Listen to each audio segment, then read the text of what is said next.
So what's up mga kasawar, so ito bali ayusin natin piping Pegasus. Ito bali binaklas na ito nila, so kailangan na rescue natin. Wala raw ito sa timing. So bago tayo mag-start mga kasawar, make sure at kung bago ka lang dito sa channel ko, subscribe nyo na ako, Jolly Sewing Mechanic. Yun nga, nagtuturo tayo ng mga iba't ibang klase ng paggawa ng makina na pwede nyo matutunan, lalong-lalo na yung mga beginners dyan. So like and share nyo mga kasawar, nang makarating sa kapwa natin mananahay dyan, may ganito silang magkaroon sila ng idea. Tara, start tayo. Ayun bali binaklas na rin to nila, pati yung base nilang galit kasi daw wala sa timing. Then ito malog din daw, pero okay naman na siya, hindi naman na siya malog. Binaklas, ang dami binaklas. So tara, tingnan natin, check natin tayo. Allah yung nga talaga. Tingnan natin ito. Check ulit. Ayan, okay siya dyan. Papunta dyan. Pagdating dito, wala. Dapat itong lagay mo sa likod ng loader. Ayan. Wala.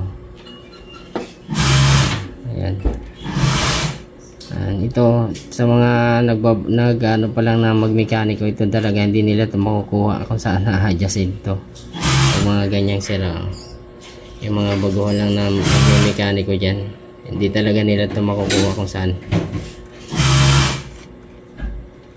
Yung iba niyan, minsan pag ka-counting ano lang, minsan sa dito sa adjustan sa timing belt. Pero ito malaki ang problema nito. Ang problema yan dito.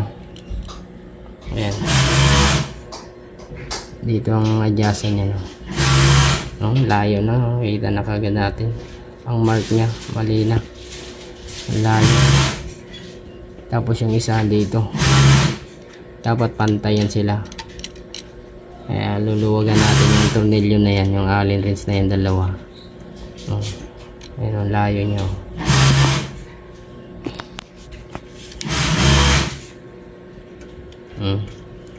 Kaya sa mga baguhan di talaga nila ano to, problema talaga. Kahit yung mga vlog natin dyan, di nila talaga maana ito masundan o magawa natin. So luwagan lang natin tong yun yan, dalawang tornilyo na to, isa tapos ito dalawa, bali dalawa yan. Ayan, luwag na isa. Ayan, maluwag na siya. Ikutin lang natin yan. Ayan, din ikut-ikutin lang natin to hanggat magtugma. Ayan sila. Ayan o, dapat magtugma yung dalawa. Ayan yung mark na yan o, dapat magtugma yan. Ang dalawa na yan. Ayan. Saka natin higpitan yung mga tornilyo na yan. So bali dito tayo. Dito naman tayo, tatiming na natin dito sa luwag.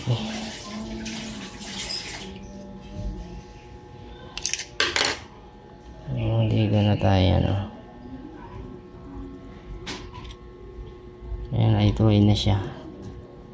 Ayan, okay na siya, nasa likod na siya. May sandwich daw.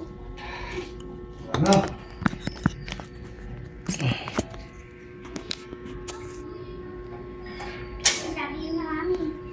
Ayan.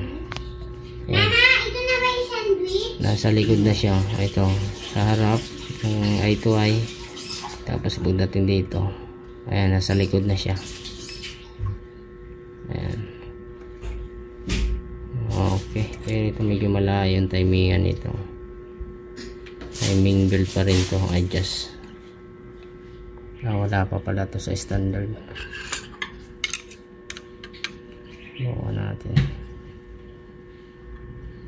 Kasi ito na siya, malayo yung sa likod eh. Ang layo niya. Ito yung bagsak ng buko niya rito. Timing belt pa rin ito. Basta yung timing belt.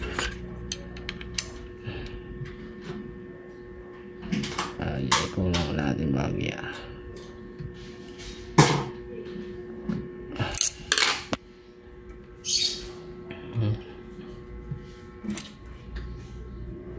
Layo. Pero okay na yung ano niya, nasa likod na ng ano, looper.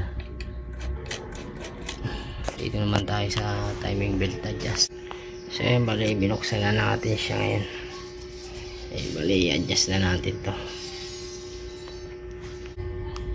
Ikutin natin to. Yan, pwede nyo na rin hawakan dito sa dalawa na to. Luwagan nyo lang to kasi pinagluluwagan na natin tong mga tornilyo na to. Pwede naman dito ikutin nyo pag masyadong maluwag, pero pag masikip gaganyan nyo na lang para may ikutin nyo na to. Tumatama. I-ituay natin to pag timing natin ito. Bali i-ituay natin.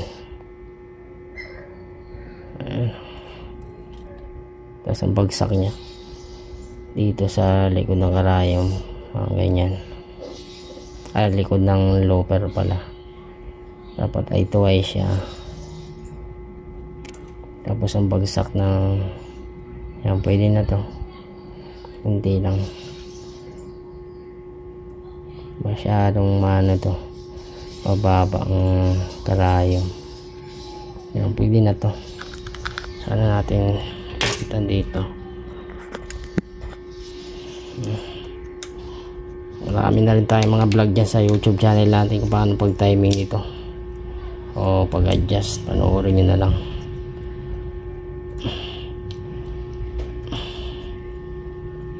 Bali apat ito.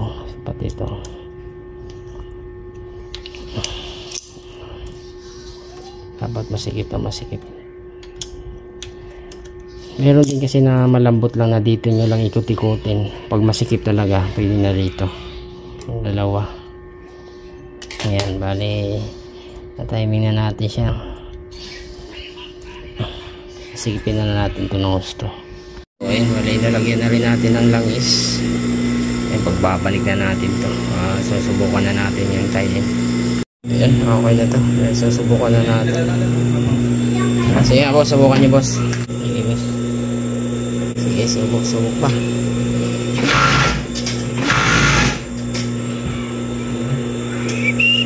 Okay na boss? Ayan.